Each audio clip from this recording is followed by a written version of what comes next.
More joy is found in the ascension to heavenly reason, accompanied by sorrow, than the descension of heathen-like behaviors, accompanied by insolence.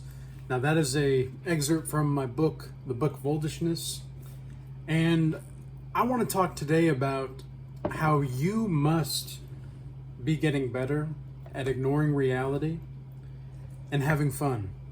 There is no other option capable in this spirit of the time, more so than the ability to ignore reality. Now, I do not mean necessarily ignore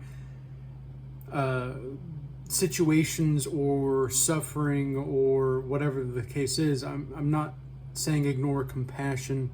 What I'm saying is think about experiential wisdom, and think about the immaculate sophistication that arises inside of you from self-reflection.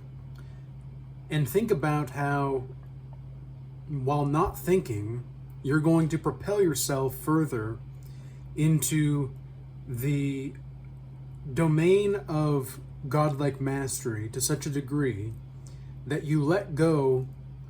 And there's this element that you have of letting go-ishness, is what I call it. There's a letting go-ishness where, and I learned this from a godlike mastery offer client that I had just a week or so ago. Kind of brought it up in the middle of the call. But anyway, this letting go-ishness quality and this element to you to put you on high-value, low-cost timelines. Low-cost, high-value timelines are going to be the best option for you in the long term, pretty much no matter what, because there's high-value, high-cost timelines, high-cost, low-value, low-cost, low-value timelines, and then, of course, the low-cost, high-value timeline. Now, these are all concepts, right, to describe modes of being and experiential forms of life. Now, what's most indicative of the experiences that we all share, even though subjectively they're all different, we can say with certainty that we objectively experience them differently. So there's the axiomatic truth that is experienced differentiatingly and subjectively. Think about your identity. Okay, let's say you are someone that likes to drink coffee. I like to drink coffee. I am someone that likes to drink coffee. Okay, that is a identity. Think about somebody that I am a basketball player, or I'm a weightlifter, or I'm a salesman, or I'm a marketer, I am a real estate agent, I am a whatever the case is, right? You're identifying with the thing that you think you're identifying with. Now imagine for a second, instead of being who you think you're supposed to be, because that's what the external circumstances are saying, who do you really want to be? What is your dream? What is your dream? Because all dreams are really just callings, as far as I'm concerned. They're all callings, and it's up to you whether or not you embody that call or not. So let's say your dream is, I don't know, everybody wants to be rich, right? Let's just say you want to be a multimillionaire with cash flowing assets. Okay. Doesn't look like it, right? Maybe it doesn't look like it for you right now. You're like, okay, well, I don't know, maybe I drive. There's another identification. I'm a driver of a 1995 Ford whatever truck, right? So older truck or whatever the case is, but you want to be a driver of a Ferrari. You want to be a driver of Ferrari. You want to be a multimillionaire. You want to be have cash flowing assets, whatever the case is. How it happens doesn't matter. What matters is the vision that you want to embody, and your trust and your certainty that it will happen.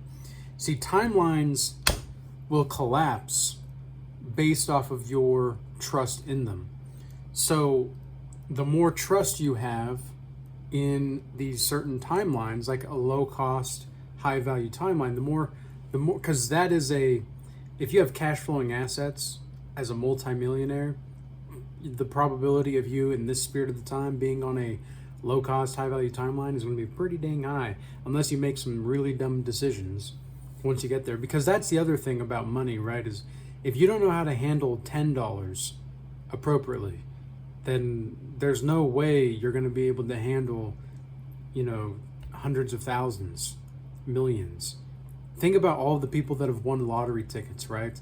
They win the lottery and then they go broke again. How does that happen? Well, because their nervous system is not used to that.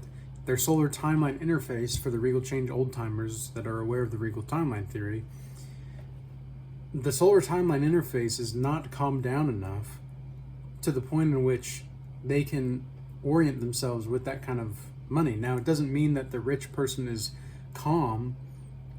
Let's say the multimillionaire is calm. It just simply means that the multimillionaire knows what to do to make certain amounts of money, and they're pretty practical with it. Like, there can be, I've met people who are very well off, and I've worked with multimillionaires who on the outside they seem like they've got it going on. This one guy, I remember, this was about a year or so ago, and he's a multimillionaire, and he worked like 3 hours a day for 2 or 3 days a week. Nothing. He's everything else after that was automated. Crazy, right? And a lot of people will hear that and be jealous. The people that actually want to be successful, they're like, well, how? How did he do that? How did that happen? Well, there are certain steps to take. And this is something I've helped people start businesses in my Godlike Mastery offer, because I used to work as a digital marketing agent, you could say. And so I know what it takes to proliferate a successful business from the ground up, or when you're already going, like, I know how to do that. But that's not my niche anymore. Like, my niche is shamanic alchemy and being the healer. But not even the healer necessarily, it's the mastery education. I'm the Godlike Mastery education that heals, rather than identifying with the healer. You see, like, right, even like that, right? A lot of the codependents out there, or people who want to claim themselves to be empaths or whatever, there's nothing wrong with that. Even full Sakian men, right? We talk a lot about full Sakian men on this channel. The power of the full Sac. Recognize that identification, though. That's still an identification. Doesn't mean that it's wrong. It just means that that's an identifying source for you and your ego. Again, the ego is not a bad thing. A lot of times we think that the ego is the ego just gets a bad rap, right? Because many times people want to believe that they have no ego. Like, I saw this short of this guy recently, and he was telling like some famous person, I don't know who they are but exactly, but I've seen them a lot. And I saw this short, and it was this guy who's like, yep, I have no ego. I have no ego. You can ask me anything. I know I have no ego. It's like, dude, who the do you think has no ego? Like, these are all paradoxical things, and I could see just by his physiognomy, this guy was an energy vampire. This was an energy vampire, dude. Just the way that he presented himself. Look, there's nothing wrong with being a little, like, eccentric or weird. I love that. I love being eccentric, but, like, when you come out here and you have the physiognomy of fucking Dracula, I'm not going to trust you. Sorry. Especially when you're talking about how you have no ego. No, you just consume the ego and the energy of other people to the point in which you don't even know who you are. It's very clear. The people who are awake, like truly awake, because once you awake, it's everlastingly awake. But it's not I'm not claiming to be a free being necessarily. That's not what I'm saying. What I'm saying is that there's an awakeness, you could say. It's a quality. Like once you're awake, you're just awake. And there's a lot of people who are still NPCs or non-player consciousnesses, and they're just not going to get it because they don't have the consciousness. They are literally living in a different domain of consciousness, in a different plane of consciousness. It doesn't mean that you're in a better plane of consciousness. It just means you're in a higher plane of consciousness.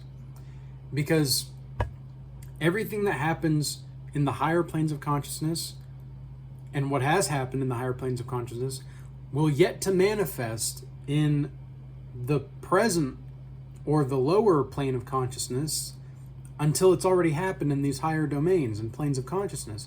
This is why your identity is so important, and why having fun ignoring reality is going to be the antidote for you to be who you want to be. You have to be so persistent, you have to just truly have fun ignoring reality. Truly be happy ignoring the external circumstances and only trusting that which you know to be inside you. Because that's the only way that you're going to bring that which already has happened. Like, okay, maybe you're not a multimillionaire yet, just in the physical domain, plane of consciousness, right? But if you know it for a fact, in your mind and in your heart, you're like, no, I'm a multimillionaire. It's done. It's easy. Whenever you spend money, you're conscious about it, and you track your money, right? Like, what is the behavior of a multimillionaire? You just start to embody it. Just start to embody, okay, well, how would a multimillionaire behave about this thing? Okay, well, that's what I'm going to do. That's how you embody it. So you're literally like bringing in the manifestation from the higher planes of consciousness of your mind into the physical domain and the plane of consciousness. When the Kabbalion says all is mind, it means that. So the physical world, it technically doesn't exist. Okay, and a lot of people are going to be like, whoa, somebody's off the rocker. whoa, I thought you... Shut the fuck up. Dude, listen to this. If it's resonating with you, great. If it's not. Like, that's fine too. I'm speaking to the people who want the godlike mastery and the Regal Academia, because that's exactly why I have the Regal Academy. That's like why I have the godlike mastery, is to actually help people transform. People with just 6 weeks. So I usually do it. The godlike mastery offer is 3 months, and after about the 6 week mark, I'll usually, because it's a 12-week program technically, but for the 6 week mark, I'll usually do an update on the program as far as the psychophysiological effects of the program. Every single person that I've done a godlike mastery offer with, at that 6 weeks, when I've actually conducted, those statistics, everybody's improved. Every single person that has taken the godlike mastery has improved and has taken that 6 week program update survey. Every single person. So it's not that, like, how much do you want it? Because your devotion to the soul of existence, it can't be, holy crap, yeah, it can't be a hobby. Wow. Maybe I'll make a deeper video on that in the Regal Shaman channel. But, like, your devotion to the soul of existence can't be just a side quest. It can't be. There's no way for you to treat it as a side quest. You have to go all in. And go all in on who you want to become. This is this is like it embodies every single aspect of your being. You have to confront everything. This is why there's a great what is the name of this Sanskrit word? Oh, anyway, the idea is behind the Sanskrit word is that you use the fire as a form of purification for your yoga, essentially. Like, it's like a yoga form of fire. And so you're burning away all of the impurities. That's what you have to go all in, and you have to be so devoted to who you want to become and to let go of being anybody simultaneously. Like, that's the multiple planes of consciousness. We are electromagnetic satellite beings operating on multiple planes of consciousness simultaneously. So just because you orient yourself from a place of timelessness doesn't mean that you don't still have this form. There's still things to do in this form. And every human being is going to go through human being things. I mean, that's just natural. But can you do it with the devotion to the soul of existence and the awareness of just what is? Like, somebody asked me about, what did they ask me about exactly? Oh, they were asking me about having a full sack and all that, and like how long it's going to take to do this thing or that thing. And I said, well, it's not really a matter of how long, it's just a matter of awareness. And they're like, awareness of what? And I just didn't even respond, because it's just awareness, man. Like, it's just awareness. You're trying to think too much about this stuff. You're trying to use logic and, oh, I've got to be realistic about this. Dude, screw realism. If you want devotion to the soul of existence, you have to just let go of realism. I know that sounds crazy, because it kind of is. But that's what you have to do. And your life will get better. Your life will transform. All you have to do is trust that it's all working out, because it is. So,